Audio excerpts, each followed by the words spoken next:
Hi, Professor Calabrese. My name is Michael Lopez. Due to both my geographic location and employment, I will be presenting my presentation through a virtual manner. The first slide that I will be discussing are some alternatives to hydrogen fuel. The first one we will examine will be both the electric and hybrid vehicle, which we've seen grow quite popular in common days. Not only are they quiet with low emission, but they conserve energy while having the power of a standard engine. However, they have been known to have a higher cost and a limited range. There are many cars that can barely run over 100 miles on a single charge. They can also carry a hefty price tag compared to standard cars. In fact, they can run an extra 5 to 10,000. As I previously mentioned, the fully electric cars have that limited range of about 80 to 100 miles. The next alternative that we will examine will be biodiesel. Biodiesel is cheap to produce as it uses a cheap food stock.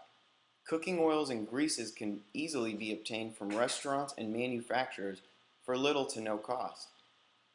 However, it does have a lower energy output when compared to a traditional combustion engine using gasoline. It also requires greater quantities to be consumed to produce the same energy levels as a gasoline-powered car.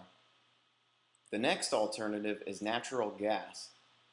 Natural gas is safe and easily dissipates into the air. However, it is a non-renewable energy source and thus it is not a sustainable form of energy or solution to our ever-growing energy problem. The last alternative we'll examine is propane. Propane is efficient and engines running this have been known to run more efficiently, as well as having horsepower and torque compared to a regular car running gasoline. However, more is required to travel the same distance as a gasoline-powered car. Next slide.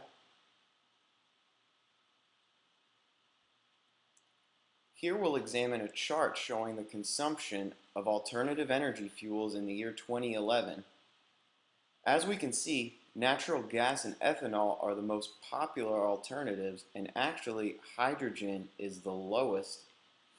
The low use of hydrogen could be due both to cost and availability. Let's advance to the next slide. Here we have a chart showing the alternatives greenhouse gas emissions when compared to standard gasoline.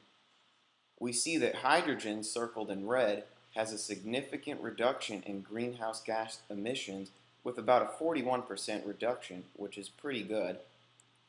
Let's move on to the next slide.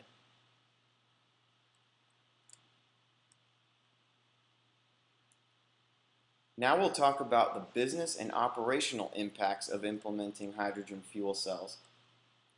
The first is the production methods. Production methods include steam reforming, hydrocarbon reforming, electrolysis. Steam and hydrocarbon reforming are the most popular, however they are very complex. Electrolysis is a bit of a simpler process which uses electricity to decompose the water into its hydrogen and oxygen states. However, they are very energy intensive.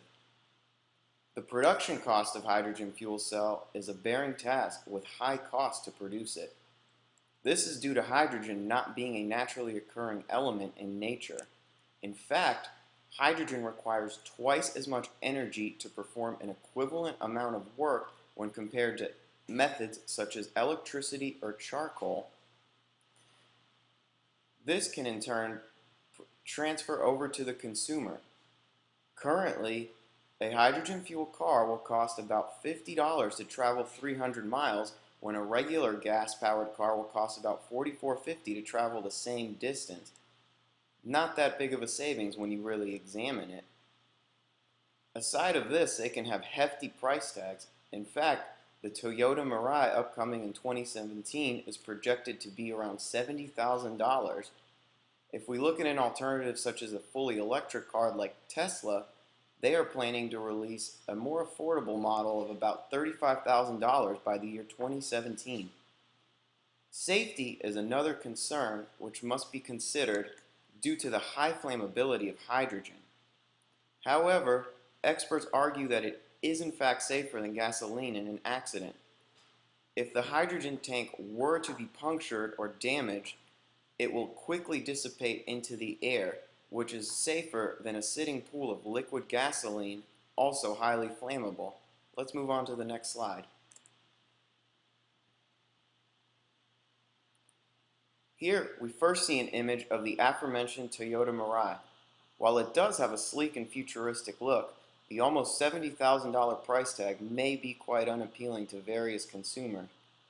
In the next chart presented, we can see that a hydrogen-fueled vehicle is significantly cheaper to run than a gasoline car and closely tied with running an electric car. If the cost of producing hydrogen fuel continues to decline as experts predict, it can eventually have the potential to overtake the electric industry. Another thing to consider is the fact that gasoline may not be as readily available or even possibly extinct in the future, especially in a chart looking this far into the future. I'll hand over the presentation for the rest. Thank you.